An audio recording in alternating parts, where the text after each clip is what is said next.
Hey everybody, Dan Schinder here with Steven Schinder. Steven Schinder. Yeah, that's not an echo. We said it at the same time. Yeah. I don't know why I said that. You always introduce yourself. What was I thinking? Yeah, maybe we anticipated that my audio might possibly be muted. I think it's fine though. But yeah, yeah. Pretty sure we're good. We have a special dedicated episode to Steve Howe, episode 95, by the way, not counting at least 24 news desk reports that we've done. And we stick around to the end because we have something very special at the end of this that you may not have ever seen. I've never seen it, and Steve sent it to me right before we got going. So I'll mention that a few times throughout the show for people just joining us. But chime in, let us know where you're watching from. I'm in Globe, Arizona, 100 miles east of Phoenix. Yeah, and I'm in Downey, California, sort of LA County area. Yeah. Celebrating Steve Howe's 76th birthday. Like, wow, what a life, you know? Crazy. And before we celebrate Steve, we want to celebrate someone who recently passed. No pun intended, but a giant in the progressive rock world, Ray Shulman, who often is listed as a bassist. Ray was an amazing multi-instrumentalist. I'm a huge Gentle Giant fan, became a huge fan at about 13 or 14. And Ray was a great bass player, a great vocalist. He also played violin. He played acoustic guitar. There's a piece in an excerpt from Knots that he does with Gary Green that is just amazing. Look up some old live Gentle Giant videos. Just a true consummate musician. And we're sorry to have lost Ray. My first introduction to Gentle Giant was their first and maybe their only official live album, at least in the US.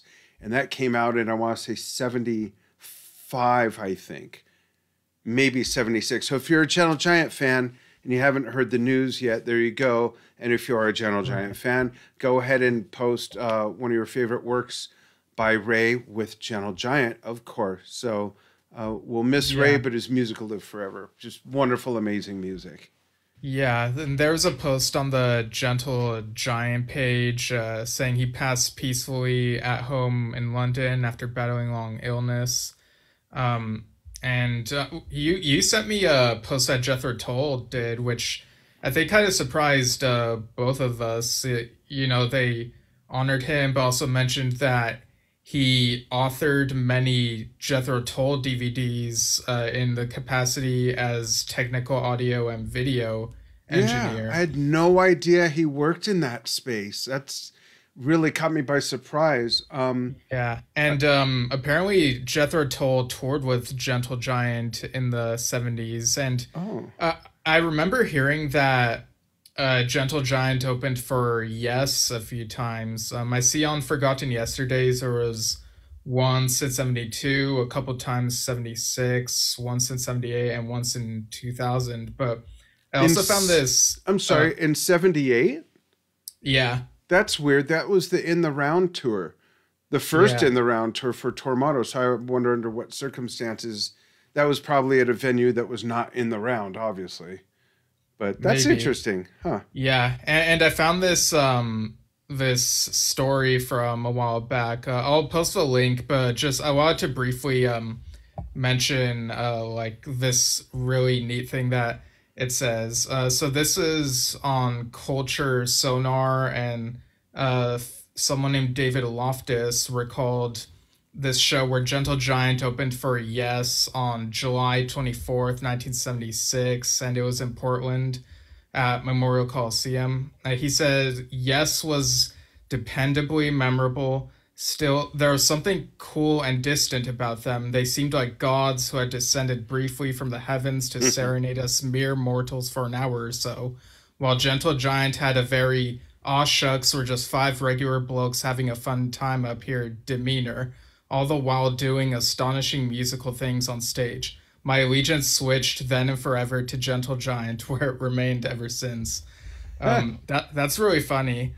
Um, So but wait, he defected from Yes Fandom, basically?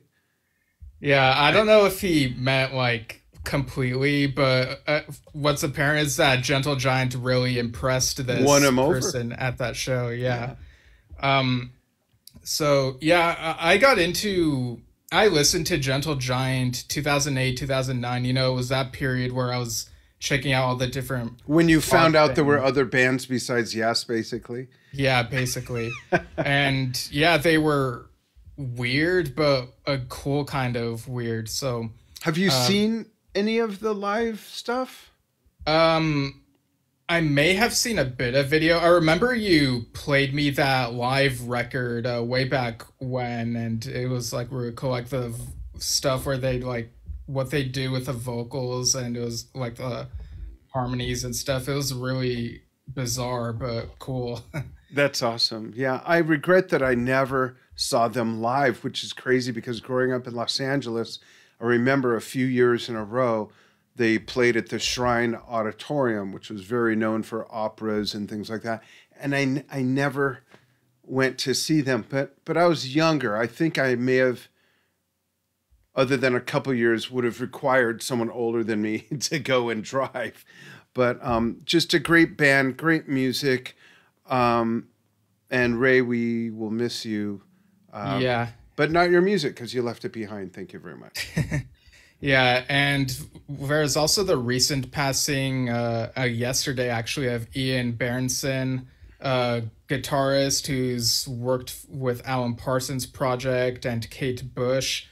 It looks like he was on possibly all of the Alan Parsons Project albums. Like Wow.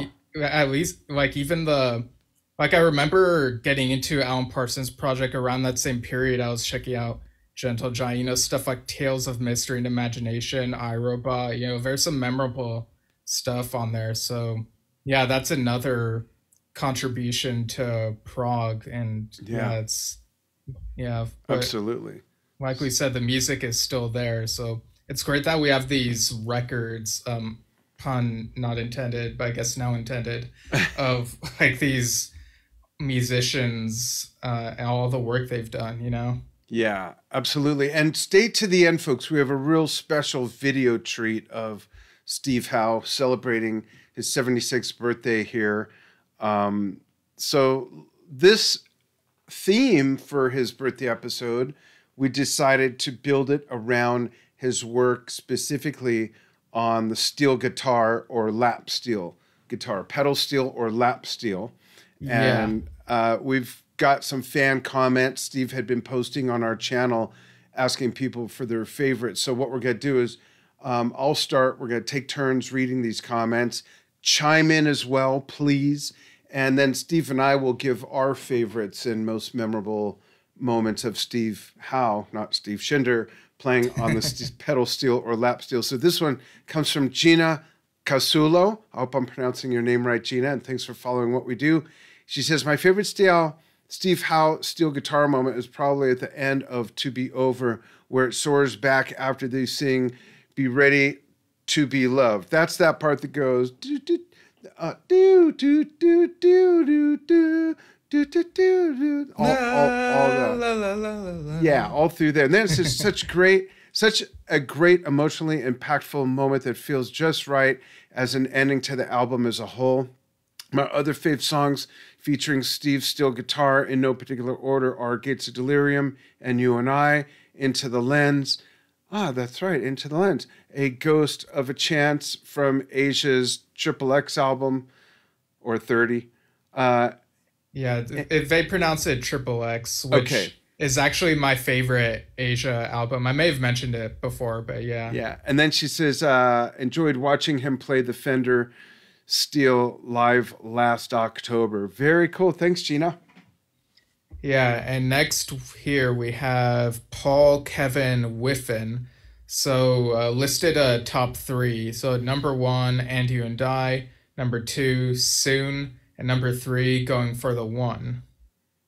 And then it says, can't remember others. There's been a lot of stuff listed here. So you're going to go, oh, as I am actually.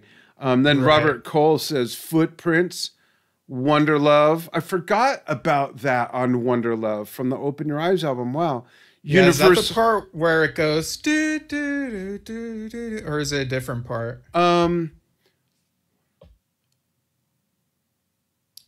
Like, is It's it like the at solo. There's just the solo. Or no.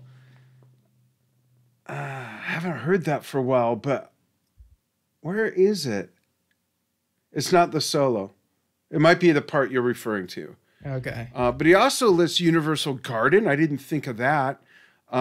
Lifeline, which is the second half of Children of Light. Oh, yeah. And We Agree, of course. Yeah, that's right.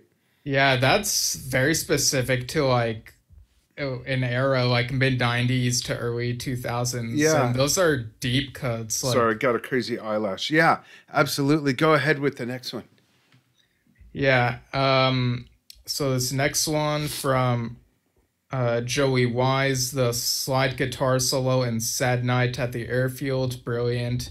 And yeah, that's one from Fly From Here. So Yeah, and interesting. I just thought of something saying We Agree again, and maybe that's the song I'm thinking of. What's the song on Magnification right before Time is Time? In the presence of? Yeah. At the very end of that, you can literally hear him lift the slide off the strings. It goes like clunk. Yeah. Next we have Marcelo de Souza says the last 4 minutes or so of Ritual. Yeah, that works. Yeah. Yeah, and I see a comment just came in on the live video. Mose Stocks says, I love the steel at the end of Toe the Line from the GTR album. Oh, Also, wow. Great call. Yeah. Yeah, and we talked about that album recently, so yeah, that's another obscure one compared to like the Yes stuff. Did we play that song when we had Steve Hackett on? No, I think we played When the Heart Rules the Mind. That's right. Yeah. Yeah. And so Mose continues, also the steel alternating with regular guitar and Brother of Mine from ABWH. Oh, that's another great one I didn't even think of. Yeah. Yeah. Yeah, good picks. Yeah. I lost my place. Oh, we're on with which one? Where Danielle Traney says Turn of the Century, And You and I, Soon, Children of Light, the second part, and Ritual. And then Joey Wise replied he uses a Blacktop Les Paul for the electric parts on Turn of the Century. So I guess there was like a little debate of like which guitar he uses, I believe Joey's correct. Yeah. Yeah, like I skimmed through a video and yeah, I think Joey's right. So yeah. Okay. But like all cards on the table, I'm not like a guitar expert, so I have to like be looking at the thing, like because like in my head there are different types of guitars, even steel guitars, I think. So sure, it's like I gotta see that it's the one where it's like on a stand and it's horizontal, you know. Right. So that's but you can't hear like that sound in And You and I. No, yeah, I can. Yeah, I can hear the sound in certain songs. Yeah. Okay, you're making me nervous there. Mark Fries says, I hope I have your name right, says Going for the One intro. That's probably the most, definitely up to that point, the most commercial, if I could use that term, song he used that guitar on, at least up to that point, and maybe ever, actually. Yeah, I remember when I'd watched the Yes Years documentary as a kid and they had the Going for the One sessions footage. That footage of him like playing it during Going for the One when they're in the studio like always stuck with me. And like I think as a little kid I remember thinking that it looks kind of like an ironing board. Like how's he getting that sound out of the ironing board? Yeah, like what's he doing? I never knew that. That's funny. Yeah. Go ahead with Max. Yeah. Well, first, Marcelo de Souza says the last 4 minutes or so of Ritual. Just making sure we read that one as well, just in case. Yeah, that's okay. And Max Hunt says And You and I and Soon. Yeah, and Tony Jefferson has a nice list. Going for the One, Siberian Khatru. That section in Siberian Khatru is that and the pop, pop, ba-da-doo-da. That's my favorite parts of the song. So that's a great call. Gates of Delirium, Into the Lens. Penance is the one I was trying to think of when you and I were talking the other day from his second album. The Steve Howe album. Yeah. And then there are a few others, but those are my top 5. Very cool. Great list, Tony. Thanks. Nice.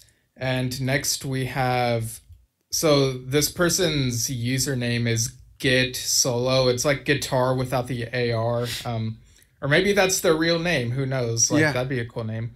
Says probably And You and I live, last performances with the classic lineup 2003 to 2004. Cool. Eddie S. Songs. How convenient to be born with that name. Eddie S. Songs says, I wonder if that's having a brain fart. Never mind. Sad night at the airfield before they completely removed it on the return trip. Yeah, I'd have to compare those versions again, because there are like little tweaks here and there, like not even just in the vocals, but like little musical things. I never thought of that. Why would they remove that? Yeah, I don't know, but I mean, people who listen know that my stance on it is like both versions should be equally available. So, I agree. Yeah, make all versions available. Then we have Eric Wise, who says, no instrument on the entire planet affects me like Steve Howe playing the pedal steel. That's very high praise. Yeah. And You and I, Into the Lens, Sad Night at the Airfield, Original, Awaken, and Gates. Cool. And then we have another Eric. You want to read that one? Yeah, sorry, my mind wandered to a song. I'm trying to remember what it's from. It might be one that's not mentioned. I'll have to think it through when we're done with this. Eric Toll says, Children of the Light features stunning steel guitar. Absolutely. Yeah. And then Kevin Grosso says, soon, in all caps. Does that mean he's getting back to us with the answer? Oh, I didn't even consider that. Jimmy Millard says, my first thought was playing To Be Over. That's cool. So the song I'm thinking of is do you know like what album it's from? Yeah, it's is it the Remembering or the Ancient? The end. It's the Ancient. That whole song there's a ton of steel guitar. I'm surprised no one mentioned that. Yeah, the whole beginning part with the dun, dun, dun, dun, he's playing all over the place on that. No one mentioned that. That's a great one, I think. It's probably the longest. Yeah. It's probably the longest feature of that instrument of any Yes piece, right? Mm-hmm. Yeah, it might be. Yeah, I would have to look and compare, but yeah, these are all good picks. So do you want to say your favorites, or do you want? Okay. Yeah, and one that just hit the radar is that last one. So in no particular order, definitely the Ancient deserves very high praise. And for those of you who have not heard the Ancient from Tales from Topographic Oceans, give that a spin. That's some serious, really interesting Steve Howe pedal steel guitar work where there's a lot of distortion, all kinds of different sounds than on any other song that I could think of. Penance, as Tony mentioned, the spot in Siberian Khatru, and You and I, Soon, and To Be Over. Kind of obvious ones, but those are my favorites. Yeah, I think my favorites are obvious ones as well. I left out Freebird. Just kidding. Like pretty much all 3 relayered tracks. That's fair. Yeah. Ritual, and if I make it a top 5, it might be kind of tough because I'm trying to think between like And You and I and The Ancient, and it's like those are 2 vastly different pieces. But yeah, I guess it'd be maybe And You and I above The Ancient, but yeah, like basically it's like I feel like a lot of the iconic stuff is from the mid 70s, but there are lots of great things. Like even in like Beyond Yes, like we've gotten a few picks here from GTR, Asia, solo stuff. So There's one other um thing I want to mention. yeah. And I mentioned the song without realizing this. It's not a pedal steel guitar. Technically, I don't think it would be considered a lap steel guitar, but the guitar he plays on Time is Time is an acoustic, either dobro or resonator guitar, and he is playing it on his lap, and it's all slide. Okay. Do do do do do do do do do do do do do. You know what song I mean, right? That part, how that goes.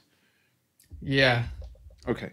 But yeah, so those are all really great picks, and um yeah, like I have like a few little like things I heard about like regarding like Steve like before joining Yes. Yeah, just some stuff that was posted online, but because one of the things that's coming out end of this month, April 28th, is Permanent Dream, that Tomorrow album where he's Oh, like remixed it, and it's like their debut album but changed up a bit, sort of updated. what um year is that from? 1968. Wow. So it was like right before, um well, not right before joining Yes, but like R- around the time Yes started right. being a thing. It being a thing. Yeah. But I was thinking about this because like in an interview I saw where he was talking about that and some other things about like the late 60s.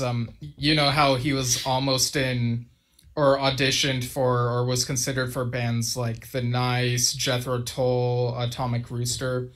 And what I found interesting that I don't think I knew before was that when it came to Jethro Tull, their condition was that they wanted his guitar playing, but not necessarily his songwriting. Like I guess they just wanted like a hired gun, like just playing guitar Yeah. with them. Um, and he talked about how like with Atomic Rooster, the jam didn't necessarily feel like it he meshed well with them. So And he that's talked about interesting. And then he's in Asia with Carl Palmer decades later. right, yeah.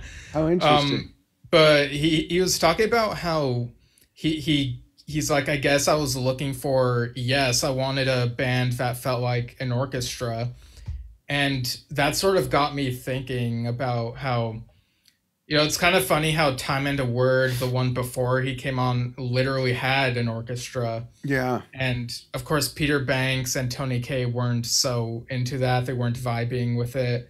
And Tony wanted to go in a blues rock direction. Bill Bruford thought he was joining a jazz band.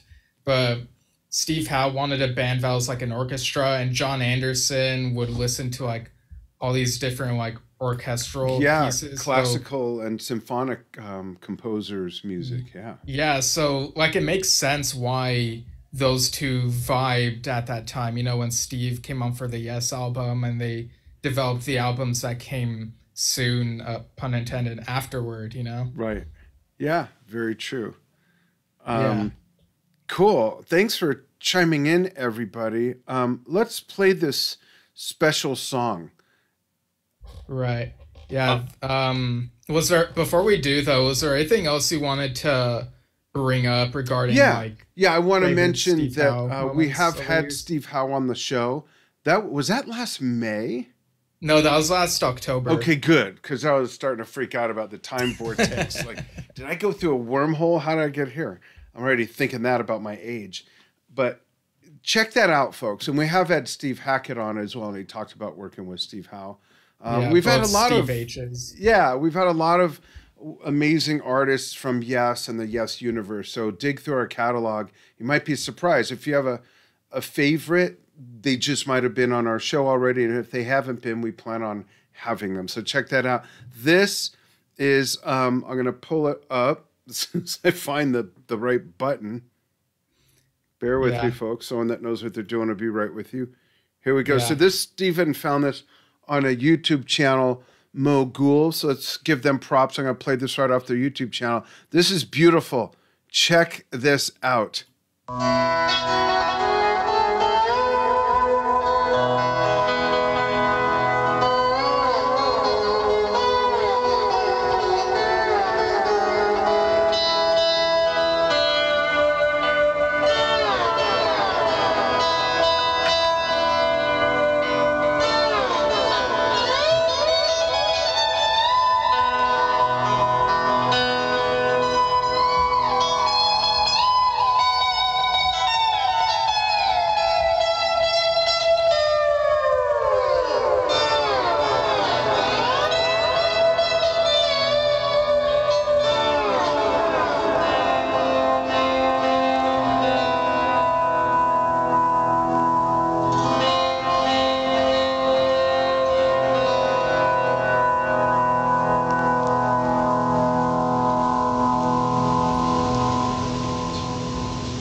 There's still a big surprise coming, folks.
Wow. If you could pick one word for that, Steve, what would it be? Surprising. Mine's magnificent. The playing, and it was funny when he picked it up, pretending like he was going to start strumming John's part. Right, yeah. But that was just mind blowing. I think. Yeah. What do you folks think? What do you think, Steve? Yeah, you know what it reminds me of, and you know, I enjoyed the way he did it, the way he sang it here, but it kind of reminds me of when he and Bill were on that Symphonic Music of Yes album. Wow, 30 years ago now. And there was like that bit of Soon that begins with I think Steve narrates reciting the lyrics. Listen. Should we fight forever, knowing as we do know, fear destroys us. So wow, I don't remember this at all. Yeah, it's been a while, but yeah, it's kind of remind me of that. Interesting. And I know that, you know, for Yes, they have a certain type of lead vocalist that they need, but I do love when they occasionally include a track where Steve sings on lead or Chris sang on lead. I loved when Chris sang lead. I can't think of a song that Steve sings lead, but I can recall where his harmony really stands out. Yeah, there was Don't Take No for an Answer on Return Trip and Damaged World on The Quest, one of the 3 bonus tracks. Yeah, so... And I love his singing on his solo stuff. The first 2 albums are the ones I'm most familiar with. He's got a very different voice. Not everybody is pleased with it, I've heard, but I like it. You know, he's a tenor. It sounds great. Yeah. Well, like I kind of don't get it when people say they don't like. You know, people have their preferences, but personally, like I enjoy it and like you enjoy it. Yeah, why can't people just be like us? Like, what the? Shave your heads and grow some facial hair. It's subjective, you know. It's like anything else, you know. Yeah, like, and you know, people like make these like the Steve Howe Band accusations, but it's not like Steve is trying to like sing every song when touring. I think that would like be a sign of like, okay, this is the, but yeah, he plays the guitar like really great still, and occasionally he'll include a song that he sings on like some of the recent studio albums, and I'm curious to see if there will be a little bit of that on Mirror to the Sky. And when does that come out again? It's first week of May 6th? No, it comes out the second or third week, May 19th. I remember the day before the big Drum Talk TV 10-year anniversary celebration show in Las Vegas, where there it is. We're raffling off this drum, as a matter of fact. So a little plug there. Go to the Drum Talk TV Facebook page and/or sign up for the newsletter. You'll see all the info there. Right, yeah. But yeah, I'm very excited for, that event, but also the upcoming Yes album, because a handful of people have heard it apparently, and they say that people are in for a good surprise. So that kind of gets me a bit more excited than I already was. Definitely. And also this Tomorrow album from Cherry Red Records I mentioned earlier. I'm curious to see like how that came out, like after Steve like did his thing with it. Yeah, and I'm curious I've never heard any Tomorrow to my knowledge, and I want to hear the 1968 Steve Howe. Yeah, I think it's possible I may have heard a few tracks, but if I did, it was like a long time ago. Yeah. I know there's a song that is kind of where the third section of Starship Troopers stems from, you know, Verm. Really? It stems, but I don't remember if that's from Tomorrow or from Bodast, one of those other bands. Oh, yeah. Was in this is sounding familiar. I'll have to look that up. Yeah. But it's where Verm came from? Yeah, the song I'm thinking of. I'm not quite sure which band it was at the moment, but another neat thing that I heard Steve say recently is that prog rock pretty much stemmed from psychedelic rock. And it's like, yeah, you look back, like some of those prog rock bands at first were really psychedelic, like Yes, Pink Floyd. Beatles even got into that a bit. You know, definitely Pink Floyd. Yeah. Yeah. Hey, we should make a Beatles podcast. I bet there aren't many of those. There's probably at least 30 of them already. I know. Yeah, I'm just joking. Before you said that, I was going to say, I don't know if there'd be any fans. And that's an interesting topic altogether, really.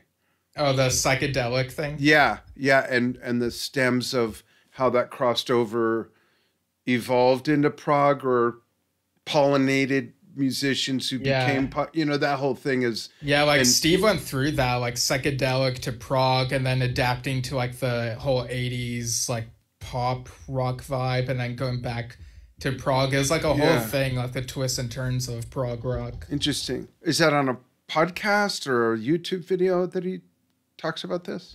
He mentioned it in an interview I saw on YouTube. Okay, cool. I'd like to check that out. If you recall or whatever, find it, send it to me, please. Okay, yeah.